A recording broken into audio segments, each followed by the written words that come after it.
The Movie Preview Critic. Informing and entertaining your movie world.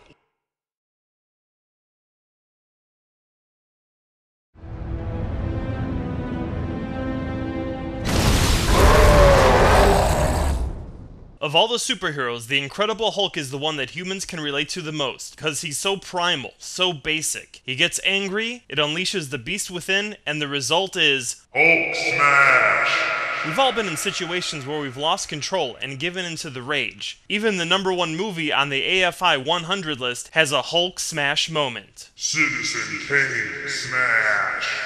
It's one of the original classic Marvel comics, and in 2003 was a highly anticipated movie adaptation. It was directed by drama master Ang Lee and starred respected actors like Eric Bana and Jennifer Connelly.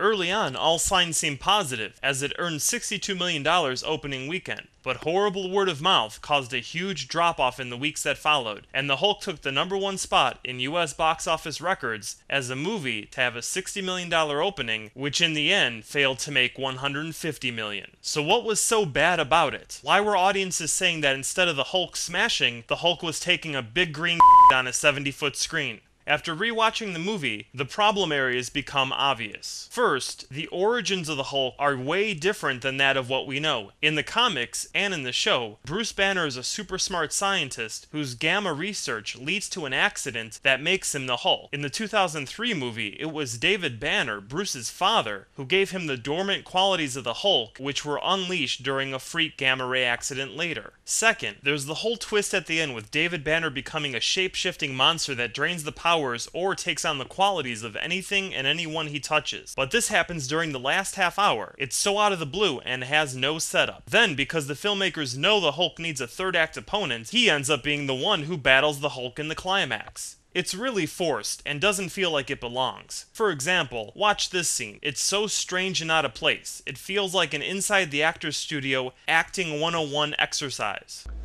Go ahead and cry.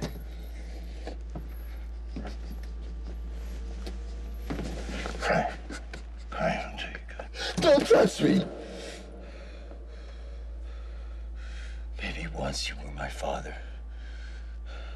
But you're not now and you never will be. Third, the pacing is way too slow. It takes 40 minutes for the first Hulk transformation, then another 20 for the Hulk's first battle, with a bunch of dogs. Wow, that's awesome. A 40 years in the making adaptation of the Hulk, and his first battle is with a pissed off green poodle. Fourth, the opposition is non-existent, uninteresting, and weak. There are two candidates for the opponents here. This jerk from some corporation that wants to use the Hulk's powers for weapons research so he can make loads of cash, and this guy from the army just trying to catch the Hulk. At least they could have chosen a major opponent for the Hulk. Spider-Man had the Green Goblin, so why not choose someone from the Hulk comics that we might remember? To name a few of his enemies, there's the Leader, Iron Man, and Strong Guy. Because of this missing strong opposition, Hulk, which is already 2 hours and 15 minutes long, feels like 4 hours. I will give some props to Ang Lee for trying to mimic the comic book style with the split screen effects though. It was different and daring, but unfortunately, because of all the problems in the story structure, only seemed like another mistake. Fifth, the Hulk's design. The CGI'd Hulk was ripped a new asshole by critics, but compared with the new Hulk, it's actually not that different.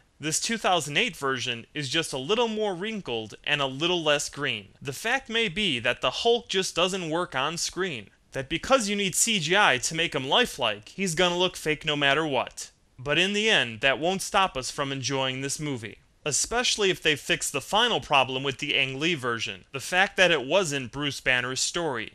We never totally got into his character. It was really David Banner's story that we identified with the most. Unlike Batman Begins or Spider-Man, for all the cool camera angles of entering the character's cell structure, in 2003's Hulk, we never entered the main character's mind or heart. We understood David Banner's character more, but focused on the actions of Bruce Banner, and as a result, felt nothing about the character that was on screen most of the movie. To fix this, Marvel has decided to start from scratch. So for the most part, The Incredible Hulk is basically a reboot of the 2003 movie, which probably gives the Hulk the record for the quickest movie franchise do-over. Based on the preview, here's how the story most likely goes. Act 1, Bruce Banner is on the run in Brazil trying to find a cure for his affliction. On his trail is the army, led by Thaddeus Ross. As Bruce hides and the army searches, expect Batman Begins-style flashback that makes backstory into present-day forward story momentum. These flashbacks will summarize the origin story that made up 80 minutes of Ang Lee's Hulk. Also, it's been reported that the credit sequence is very Spider-Man 2-ish, where the Hulk's backstory is reviewed comic book style. Act 2 starts when the army finds him, corners him, and attacks. Bruce becomes the Hulk and fights back. Emil Blonsky, a soldier under Ross's command, wants to prove himself and tries to take down the Hulk one-on-one. This might be the stupidest part of the preview. I don't care if you're Bruce Lee, Jet Li, or Lee Majors. No regular human is going to defeat the Hulk. And if he could, why is he just some Joe Average soldier? Obviously, Blonsky loses and the Hulk escapes. Because he wants to beat the Hulk, he volunteers to become Hulk 2. Ross agrees and Blonsky undergoes the procedure.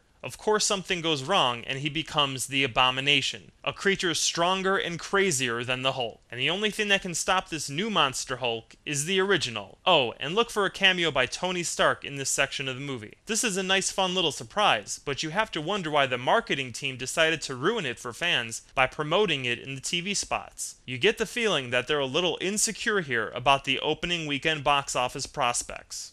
So they're pulling out all the stops. Act 3 is the battle between Abomination and the Hulk, and as expected, Hulk wins and Bruce Banner goes on the run again. Look for the introduction of Samuel Stearns, played by Tim Blake Nelson, which is a setup for the sequel because Stearns becomes Hulk's arch-nemesis, the Leader. Overall, this will be better than Ang Lee's 2003 Hulk movie. The acting will be stronger, the effects will be better, and the action will definitely be turned up to 11, especially since it's directed by the dude that did Transporter 1 and 2 and Unleashed. Also, influencing this movie more than the comics will be the 1970s fugitive-style Hulk TV show.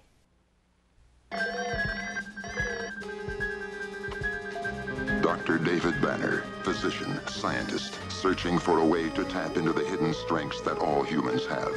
Then an accidental overdose of gamma radiation alters his body chemistry. And now when David Banner grows angry or outraged, a startling metamorphosis occurs.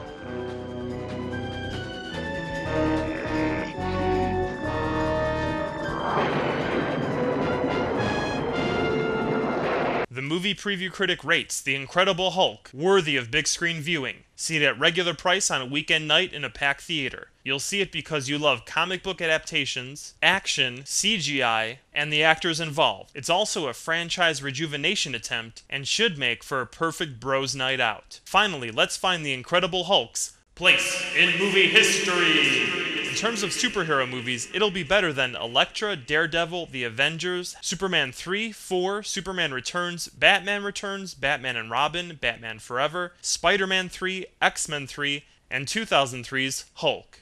It won't be better than Spider-Man 1 and 2, Superman 1 and 2, X-Men 1 and 2, Iron Man, and Batman Begins. So there it is, The Incredible Hulk's place in movie history. So until next time, choose your movies wisely, and as always, Long live good movies.